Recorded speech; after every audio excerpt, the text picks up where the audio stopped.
week's Torah portion, Bechukotai, which concludes the book of Leviticus, is one of two places in the Torah that chronicles the rewards that await us for our fealty to the Torah and observance of its commandments, while also, conversely, admonishing us of the consequences that await us for our failure to do so.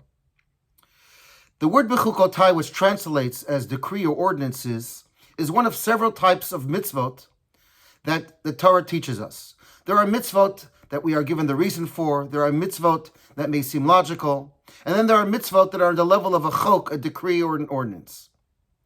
Our sages wonder why specifically the chok, the ordinance type of decree, is the one that our parsha addresses. One of the great spiritual giants, Rabbi Zalman of Liadi, the founder of Chabad, explains that the Torah was essentially given to us in two forms.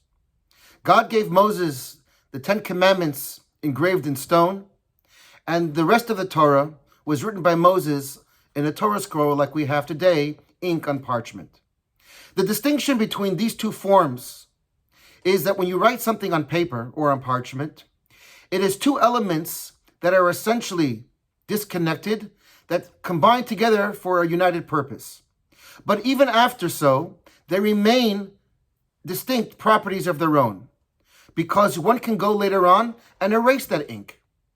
Yet when you engrave something in stone, the letters themselves fuse to become one with the entity upon which they are engraved. They are no longer separate or distinct.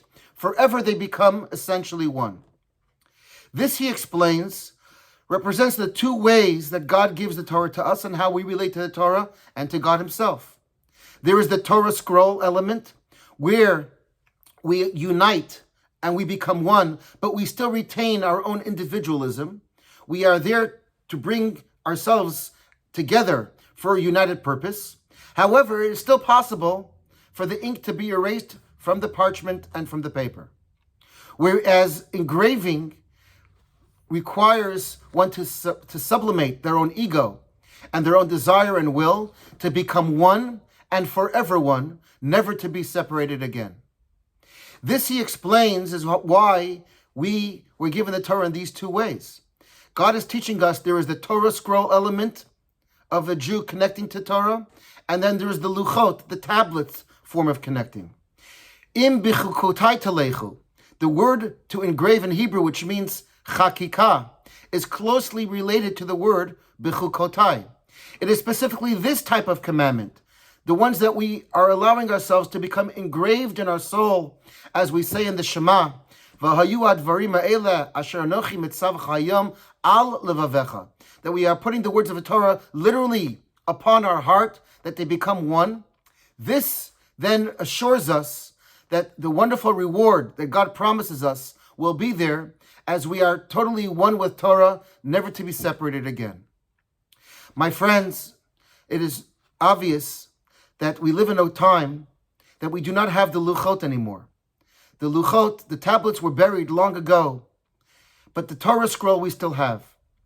The form of connecting to Torah, ink on parchment, is the way we relate to Torah today. And our task is to try as hard as we can to transcend that idea that we can still separate or, God forbid, erase ourselves when the need or desire happens to us, and relate to Torah on the level of the luchot, of the 10 Commandments, that it is like letters on stone engraved. And God promises us that we await the day that Mashiach will come, and those tablets of stone will come back and be revealed to us and teach us and show us how it is possible for a Jew to relate to both forms of Torah, both in the written form and in the engraved form as well. Chazak, chazak, v'nit chazek.